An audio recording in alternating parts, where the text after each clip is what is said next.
I have straight up been waiting a whole stinking 2 months to tell you this joke, but here we go.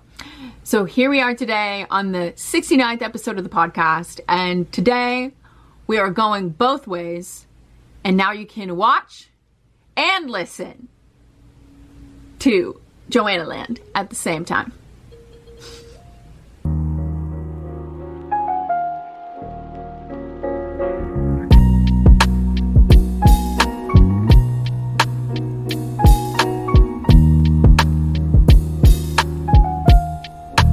Welcome to Joannaland. I'm Joanna, your host, and today we're diving into the message that is really truly on my heart is your emotions are the gateway to a better life.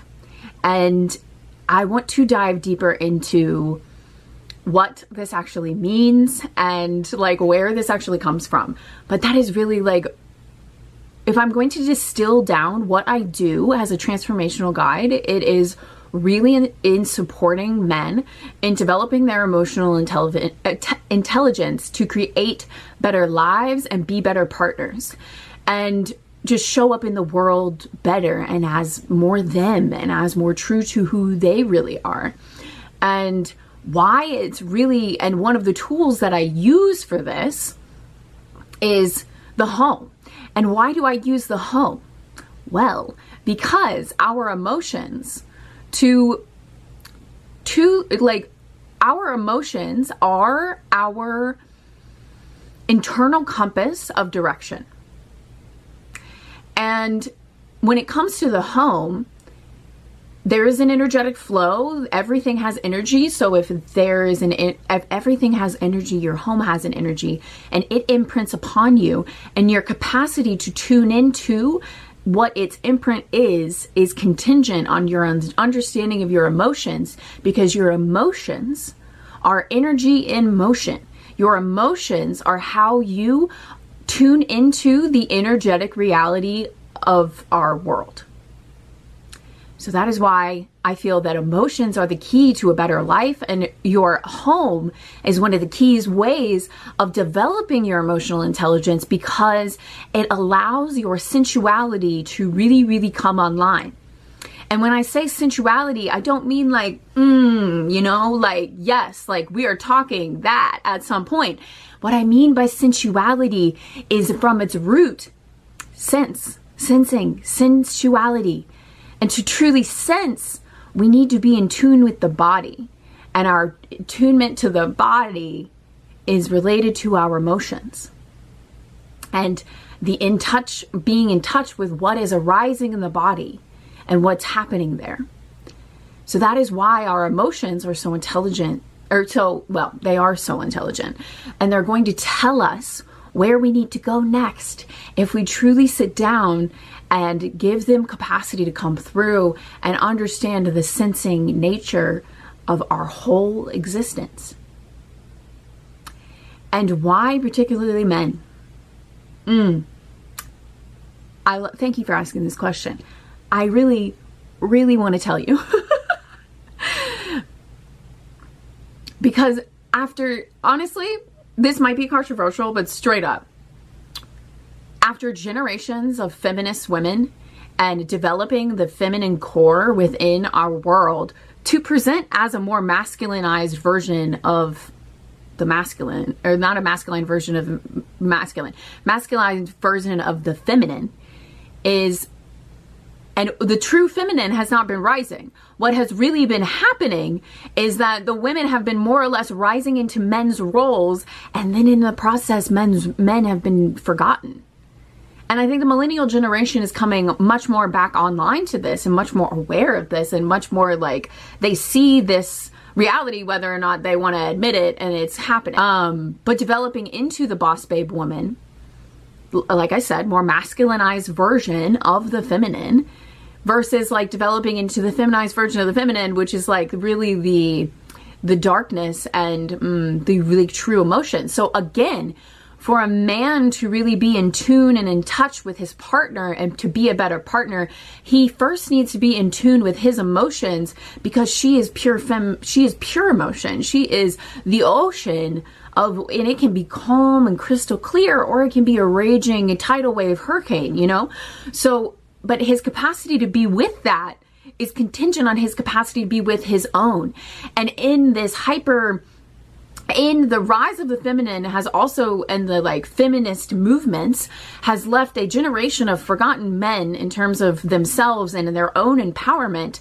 But also, if there has been power, it's been the rise of the alpha male who gains his power from domination, which is an untrue and unjust and unright version of the masculine. And so if the masculine can come into its truth and come into its embodiment and come into right relationship with itself, it is the erection of pursuit and purpose and vision and consciousness and the dilation of, not the dilation, that's not the word I want. That is not the word I want. I'm trying to describe the same penetrative power that is the penis, and that's where we gain the example. And again, when I'm talking masculine and feminine, I'm not talking about men and women, although we can gain the understanding of masculine and feminine energies through looking at the biological male and female bodies. All this to say, God damn. And God bless.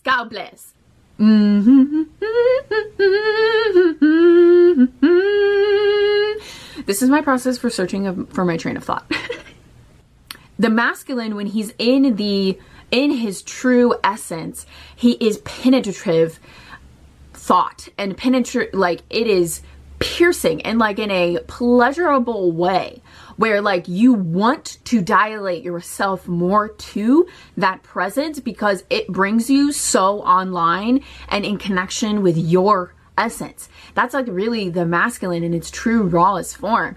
And that has gotten bastardized and turned into this like form of domination in terms of the masculine.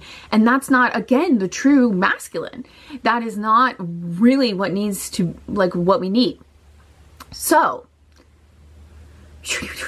within the development of the boss babe and there's been that development over time. And in the past, I would say like 4 or 5 years, there's been a transition of the awakening into the truth of the feminine. And I would say that there's also the truth into the masculine. And within that development into the feminine, into more true feminine energy, there's also been a rise of feminine empowerment coaches. And there's been like an inkling of men's empowerment coaches. And I've watched that. And for years now, I've also had such deep imposter syndrome around being a woman and coaching men around their emotions. And I will say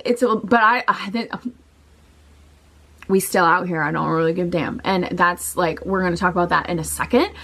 And within this development of the feminine into their true feminine, there is a yearning and a true call for the men to rise into their true masculine, to shift from the alpha male or even the beta male masks and just strip off the nice guy, the macho man, all of the masks of masculinity that exist in our world and exist as, again, a more true, honest version of themselves through the gateway that is their emotion and their depth of understanding and their capacity to be in touch with their world.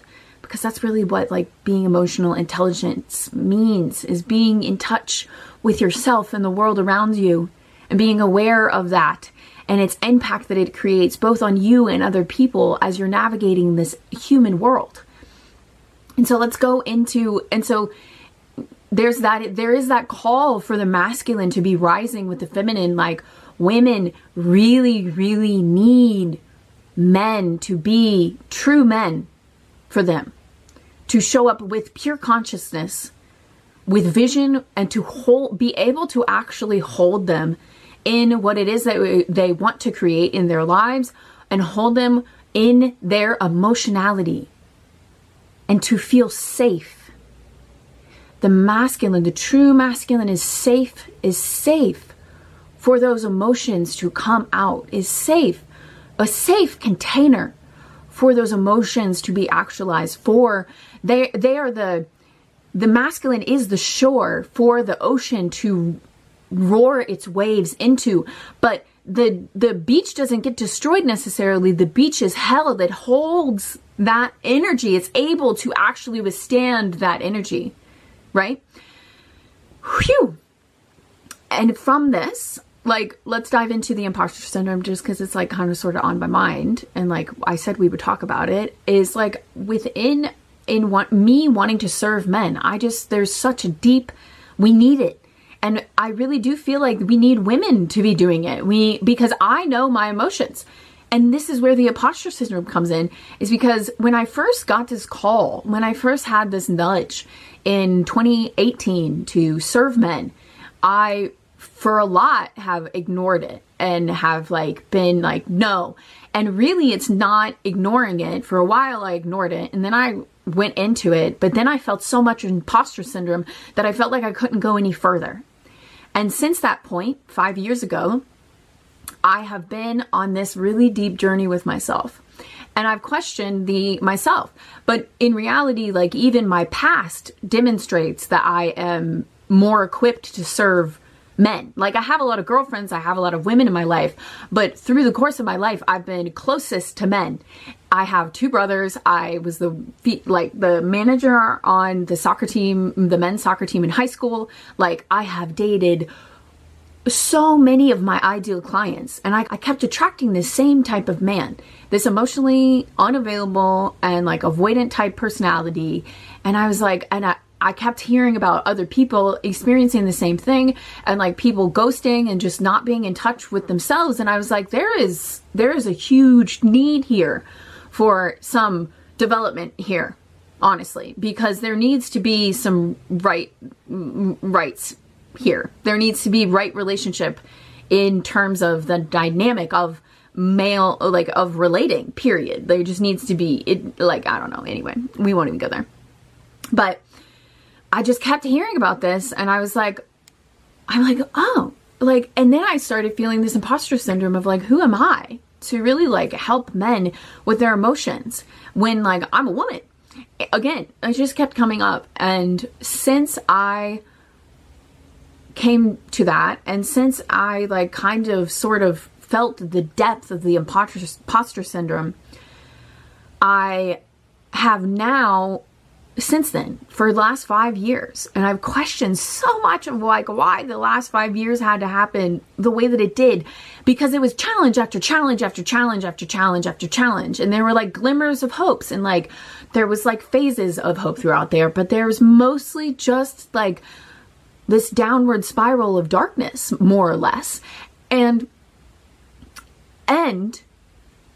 I have now come to realize, as I've integrated it over these last few months, is that, and also it's like, is that was me really no longer avoiding what I could avoid. That was me coming to terms with maybe I was the one who's emotionally unavailable there.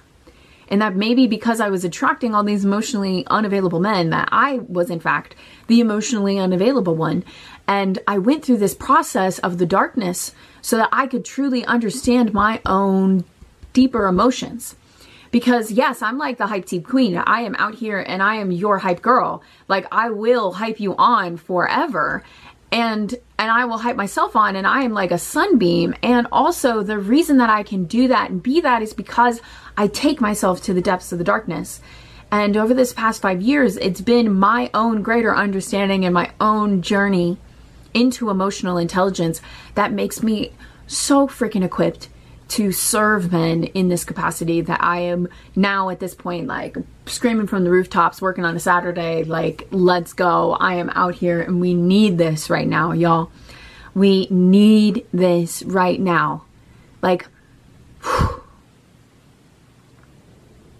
We need the harmony of this world to come back online. And one of the ways that I feel that we can do that is by bringing in greater emotional intelligence into the men, into the world, into women, into humanity, into every human on this planet, so that we can have that reverberation of awareness and understanding and compassion. Because with greater emotional intelligence and understanding for yourself, naturally compassion and love leads right on behind. Right on behind, y'all. Straight up. And so that is the true power of it. And phew, I could go on for so long. I could go on for so long. But wow, thank you so much for being here today. Thank you for listening to this message. If this called to you, if this particular message called to you, I invite you to check out the links below and apply to work with me one-on-one. Check out the other programs that are available right now to work with me and the other opportunities. And if you want to share this, please share. I would love for you to share this with whoever you feel called to share it with. And if you feel so called, like and subscribe so you let the algorithm know that you want to see more of me. And I will see you guys soon. Much love.